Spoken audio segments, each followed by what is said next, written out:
Pour qui se réfère à ses œuvres publiées, Ferdinand de Saussure se définit comme un comparatiste.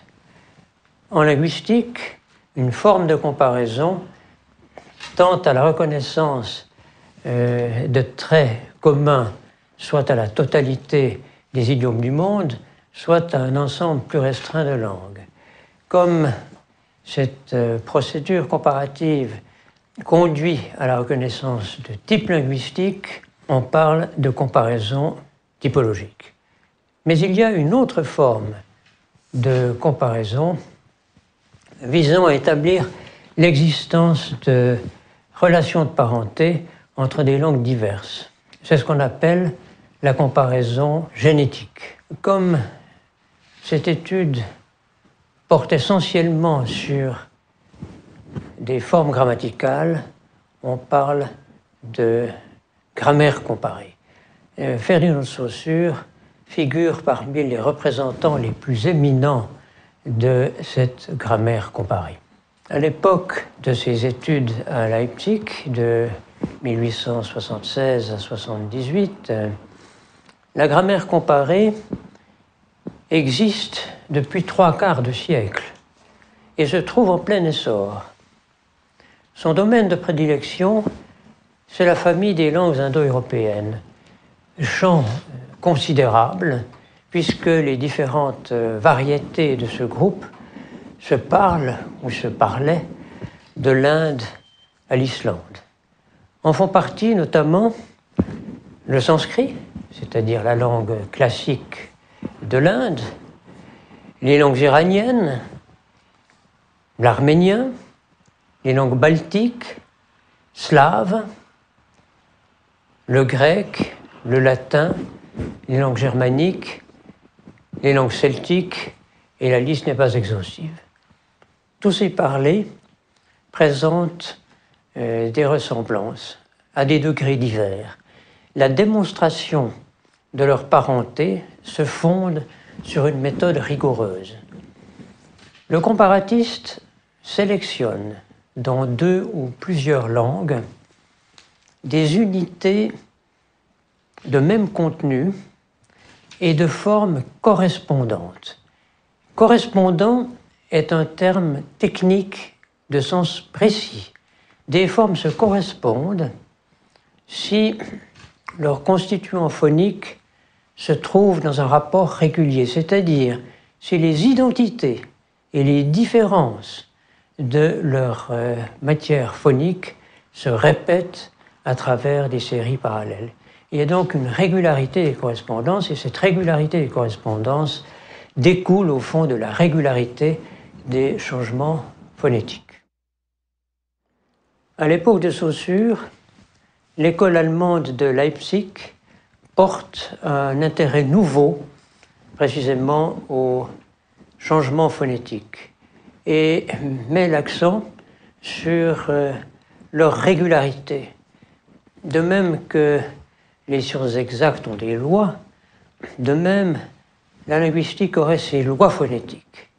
Les changements se produiraient sans exception, ou si exception il y a, eh bien cette déviation obéirait en réalité à une règle complémentaire.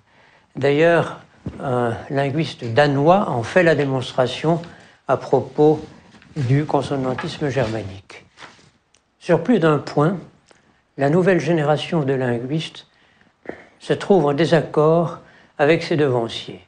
En 1876, le jeune Karl Brugmann, linguiste célèbre, se brouille avec son maître Georg Curtius à propos d'une question de phonétique historique et fonde sa propre revue. Dans ce contexte tendu, les aînés traitent les jeunes du nom quelque peu irrévérencieux de Junggrammatiker, qui a été traduit en français par néogrammairien. Ces néogrammairiens se caractérisent par le recours à une méthode extrêmement rigoureuse et réalisent des progrès très importants en linguistique comparative.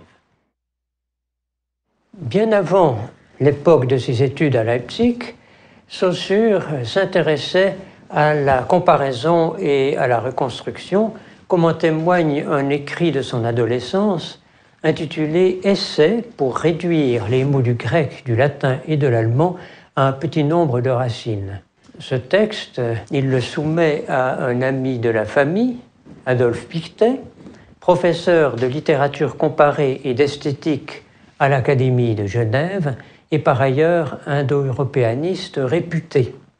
Cet opuscule propose, à partir d'une quinzaine de racines de structure trilitère, c'est-à-dire composées de 2 consonnes autour d'une voyelle, de regrouper des quantités d'éléments lexicaux des langues classiques et de l'allemand, mais souvent au prix de rapprochements largement arbitraires, faisant violence à la forme ou au sens. Des années plus tard, Ferdinand de Saussure, comparatiste accompli, parlera de son essai comme d'un enfantillage. Et en effet, ce texte n'a pas de valeur scientifique. Mais c'est en revanche un document fort intéressant pour l'histoire de la pensée saussurienne, car révélateur d'un don exceptionnel pour la combinaison d'éléments distinctifs. Et chose remarquable, l'adjectif distinctif figure plusieurs fois dans l'exposé et annonce en quelque sorte la doctrine du généraliste définissant les unités linguistiques par leur caractère différentiel. L'auteur de l'essai n'a pas encore les connaissances et les outils méthodologiques nécessaires à la reconstruction scientifique. Comme il l'écrit lui-même, « Je suis encore loin d'avoir résolu toutes les questions qui se posaient à mesure que j'avançais de mon travail, et comment le pourrais-je avec le peu que je sais encore dans les langues ?» Que de chemin parcouru, de l'essai au mémoire sur le système primitif des voyelles dans les langues indo-européennes, paru en 1878. Dès lors, Ferdinand de Saussure dispose des connaissances nécessaires en sanskrit, avestique, lituanien, vieux slave, gothique et non seulement en grec et en latin. Mais l'originalité de l'ouvrage réside moins dans l'exercice de la comparaison de langue à langue que dans la prise en compte des rapports entre des éléments du système grammatical à l'intérieur d'une seule et même langue. Saussure, à partir de données claires, dégage une règle, puis en étend l'application à des données apparemment aberrantes, et par là les éclaire. C'est ce qu'on appelle la reconstruction interne, c'est-à-dire une reconstruction opérée à partir d'éléments d'une seule et même langue. Par cette voie, l'auteur du mémoire en vient à poser en indo-européen 2 phonèmes non conservés dans les langues connues de son temps et largement insoupçonnés. Cette découverte ouvre des perspectives nouvelles à la grammaire comparée et apporte la solution à des difficultés jusque-là insurmontables. La clé de cette découverte réside dans une interprétation conséquente du phénomène de l'alternance vocalique, c'est-à-dire du jeu des voyelles dans la grammaire des langues indo-européennes anciennes. Par là, Saussure réalise également l'objectif principal de son ouvrage, c'est-à-dire la reconstruction du vocalisme indo-européen. Sa démonstration, très serrée, aboutit à poser dans la préhistoire le vocalisme du grec et du latin, contrairement à l'opinion courante à l'époque. La remise en question du credo traditionnel suscite des critiques et des objections, en particulier de la part de l'école allemande, mais d'autres linguistes, comme Louis Havet en France ou Mikołaj Hruszewski, le linguiste polonais de Kazagne, saisissent très vite la portée du mémoire. Au mémoire succède la thèse de doctorat intitulée « De l'emploi du génitif absolu en sanskrit », soutenue en 1880 et publiée en 1881. Cet ouvrage traite d'une construction relativement rare par rapport autour du locatif absolu d'usage fréquent. Il s'agit d'une structure binaire constituée d'un substantif et d'un adjectif ou d'un participe, un peu comme l'ablatif absolu du latin.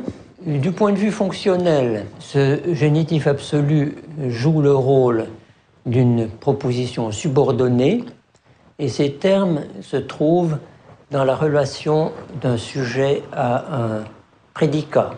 Le terme même de prédicat, emprunté à un indianiste du nom d'Abel Bergaigne, est retenu et justifié par Saussure. C'est une chose notable.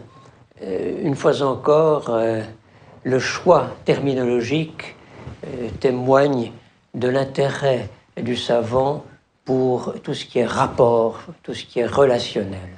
Le génitif absolu n'apparaît pas en védique, c'est-à-dire dans la forme la plus ancienne du sanskrit, mais seulement dans la langue classique et encore dans un genre littéraire particulier, dans le genre narratif, c'est-à-dire dans des récits épiques, des légendes, des contes. D'autre part, une limitation supplémentaire porte sur le prédicat. Un très petit nombre de verbes fournissent un participe à ce tour syntaxique. Saussure l'étudie à travers les textes, en définit la valeur, généralement concessive, et fait preuve d'une très grande finesse d'analyse. Une fois docteur, le Genevois fait un voyage en Lituanie, comme d'autres comparatistes avant lui, fascinés par le caractère archaïque de la langue lituanienne. C'est toujours en 1880. Ensuite, Saussure s'installe à Paris, non pas dans une terra incognita, il y a déjà des contacts, puisqu'en effet, le jeune savant est déjà membre de la Société de linguistique de Paris depuis 4 ans. D'autre part, Louis Havet, linguiste éminent de cette époque, connaît bien le mémoire et le tient en haute estime. Donc Saussure s'inscrit à l'école pratique des hautes études pour une formation complémentaire. Mais bientôt, 1 an plus tard déjà, Michel Bréal lui confie une suppléance. Alors Michel Bréal est aussi un personnage de tout premier plan, professeur au Collège de France et depuis 1879 inspecteur de l'enseignement supérieur. Cette dernière tâche l'accapare beaucoup et lui vaut une décharge précisément au profit du jeune Saussure.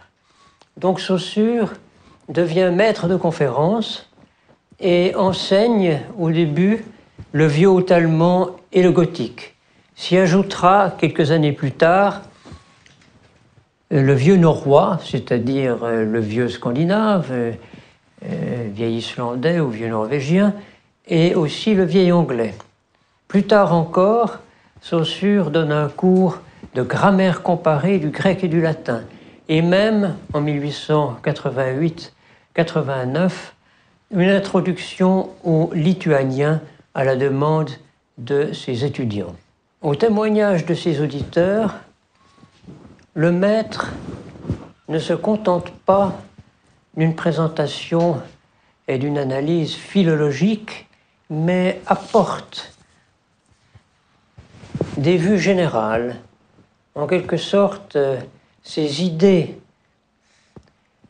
sur le langage sont déjà en gestation. Malgré le grand succès de son enseignement parisien, Ferdinand de Saussure rentre à Genève, dans sa ville natale, en 1891. À la satisfaction de l'enseignant, s'ajoute une certaine déception du chercheur, car sa théorie du vocalisme indo-européen suscite toujours un certain nombre de résistances.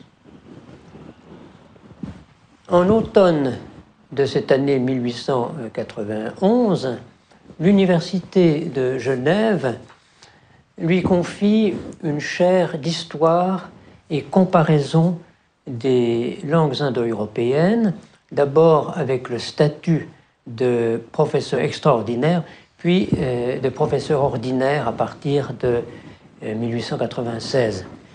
La définition large du poste permet à son titulaire d'inscrire des matières nouvelles à son programme.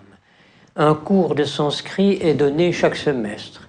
Sont étudiés aussi régulièrement les dialectes grecs, souvent abordés à travers des inscriptions archaïques. Figure également un cours sur les inscriptions vieux perses des rois achéménides. Les sujets de l'enseignement parisien, c'est-à-dire les langues germaniques et la grammaire comparée du grec et du latin, ne sont pas absents non plus de l'enseignement genevois. Ces nombreuses matières de cours témoignent abondamment de la passion du maître pour les langues. Dans le même temps où mûrissent ses idées générales, Saussure tient pour indispensable l'étude des langues particulières. Ainsi s'exprime-t-il d'ailleurs dans sa première leçon en novembre 1891. Les plus élémentaires phénomènes du langage ne seront soupçonnés ou clairement aperçus si l'on ne recourt en première et dernière instance à l'étude des langues. Comme on le voit, Ferdinand de Saussure était vraiment passionné par les langues.